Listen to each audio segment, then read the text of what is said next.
This is it. Here we are, the initial Friday football fever for 2017. And, well, it was a lightning-filled game, a lot of weather delays, a lot of weather problems, games that were being played that weren't supposed to be played. Braden River was scheduled to be playing in Braden River. Everybody went there except for the teams. They went to Lehigh, and they played down in Fort Myers or outside of Fort Myers at Lehigh Acres. Now, we go and check it out. The game of the week was in Palmetto. It was Palmetto Booker. Booker traveled up to Palmetto, and Palmetto comes out of the tunnel, and then the defense starts to take over. Yeah, you see why? Look at that, what a play. What an unbelievable move, what an unbelievable run. What a great job he did right there. But fumble, Palmetto gets it and picks it up. The game was over, Palmetto wins, and this is what they had to say. Well, Booker did a heck of a job. They got a really good football team, and they moved the football on our defense. There was a lot of first downs they got. We didn't get off the field on third downs. They converted third downs. So we just got to play better. You know, I mean, it's as simple as that. You know, we made some dumb mistakes with penalties when we had them. You know, backed up down here right in the first half, toward the end of the first half. You know, instead of it being 4th and 26 or whatever it was, you know, you give them an automatic first down with the, you know, the taunting penalty. That's just, you know, that's just undisciplined, and we got to be more disciplined. We can't afford to do that in bigger games, closer games, and now they're only going to get bigger. All right, see, there you go. Weather giving us problems as well. Ben Bobick was at the game tonight and has more from HARDEE Stadium in Palmetto. Ben?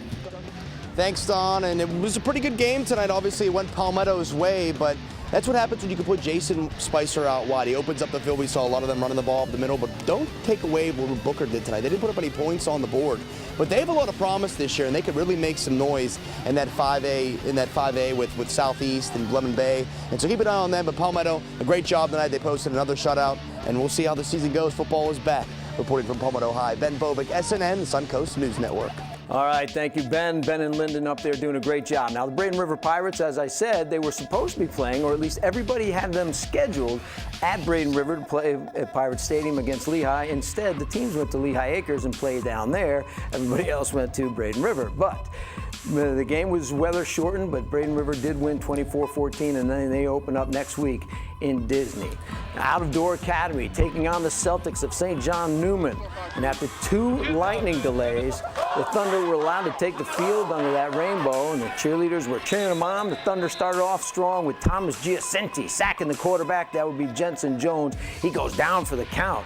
But the Celtics, well, they would come back, and there they get the touchdown. Right there, go in for the score.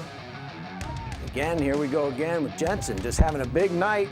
Another nice play by the receiver as the Celtics go up 20-0 at one point.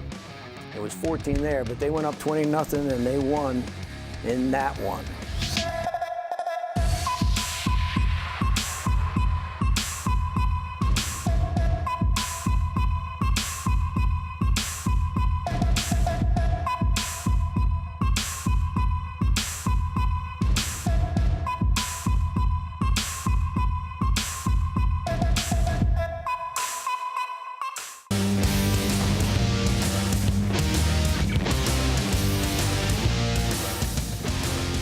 Welcome back, everybody. Very few local teams playing each other, but Riverview took on Lakewood Ranch in Lakewood Ranch. Josh Smithers' first game as the HC of RHS. Now, after a lightning delay, Smithers was helped by friend and former head coach Todd Johnson as Mick Kazursit is on the Mustang sidelines. He would have a scare later in the game. We'll have that for you. But the Rams' first possession, new quarterback Arthur Brantley flushed from the pocket, but he scrambles, and then he eludes everybody and goes to the outside, scampers 25 yards for the touchdown, and Brantley making an immediate impact for the Rams. After a botched extra point, it was 6-0 Rams.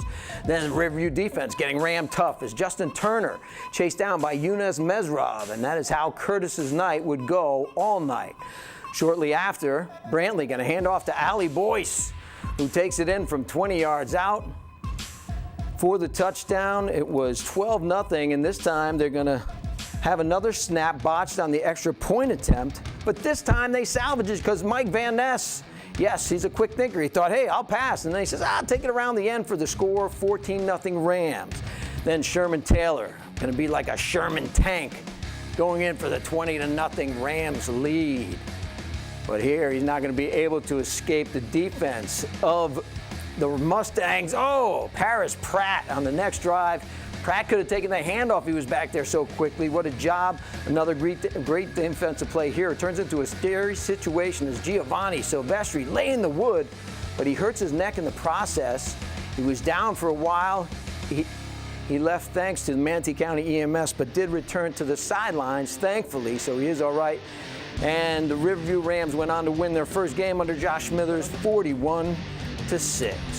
And the Port Charlotte Pirates, playing with heavy hearts as they played under Jordan Ingram, their coach, a burgeoning program, but they took on HARDEE Wildcats. And in the memorial before the game started for Gotti Marceline, who drowned off of Boca Grande, one of their players. So in tonight's game, the Pirates, that moment of silence, then they played the first game with 10 players out of respect for Marceline. Then the Pirates, number 3, Mark Jean-Louis, got off to a great start, and he goes in for the score. He's looking good right there. First touchdown of the game. Everybody's happy, looking good. And HARDEE Jr. Jean Ute going to sack Mark Jean-Louis. The Wildcats will go on to score from that one. And Pirates and Wildcats tied at 6. Second quarter, Pirates throw deep to senior TJ Luther, who comes right into your camera. Nice catch. And Port Charlotte would be losing, though, 16-6 late. And St. Stephen's, real quick, hosting Osceola and the Warriors. No slouch right there. Senior quarterback Fred Billy starts off the game with a touchdown. The Falcons would go on to win big over Osceola. More highlights coming up right after this.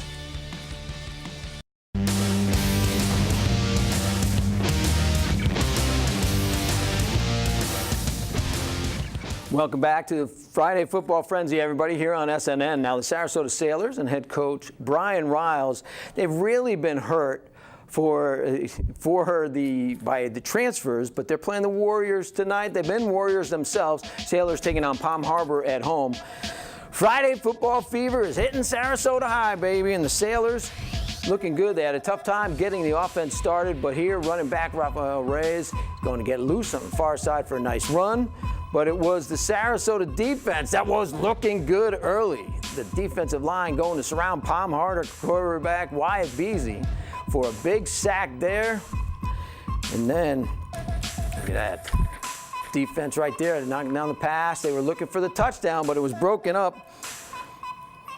But here we go. Zach Johnson going to find some big yards right there. Piles it up after the catch. Getting down into scoring territory. A few plays later, Beasy going to connect with one of his favorite targets, Nick Carr, and Carr's father gets a little too excited, gets in the way of the SNN camera crew. But trust me, it's a touchdown that put Palm Harbor up 12-0. More Sailors defense.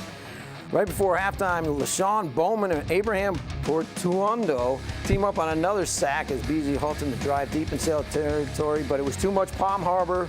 Too much tonight. The Hurricanes win the kickoff classic against the Sailors by a score of 19-6. Venice decided to go big early as they went up to Plant to play the powerhouse. That's their motto for the season. Venice taking on all comers this year, not backing down from anybody. Not much offense for either team early on. The Plant screen pass sniffed out by Noah Lay. And the same possession, nowhere to go for running back. Right there, he gets crushed. Riley Pritchard leads off a host of tacklers for the Indians. And we finally get a big offensive play in the second quarter. Plant quarterback Jordan McLeod on the keeper, going to take it to the Venice 13-yard line. Look at him go. He had some wide open spaces there like the Dixie Chicks. Wide open spaces. But the Panthers capped the drive with a touchdown by Brooks Brandon. A two-point conversion made it 11-0 Plant. But the Indians get it going before the half. On third down, Bryce Carpenter going to hit his favorite receiver, Javon Haley. Oh, look at that move. Faked him out of his jockstrap again. And he eludes the tackle. Gets down for the first down. That sets up Carpenter faking the handoff, finding Zach Fryer down the middle. Look at this drive for a touchdown. The Indians line up quickly for a two-point conversion. And that was nice. Venice loses a tough one tonight. They came back. 46-42 is what it was. And the first high school football game of the season was Charlotte last night. Binky and the boys played down at Cape Coral Mariner, and They got it going early, they did, as the Fighting Tarpon Jeremiah Harvey going to intercept the pass that led to the Charlotte field goal. Mariner going to get on the board, but the ensuing kickoff goes to Nye, the touchdown guy. Nye Carrion Harvey goes 83 yards for the touchdown. And Charlotte went on to win big, 38-23. And here's a look at some of the scores from around the Suncoast.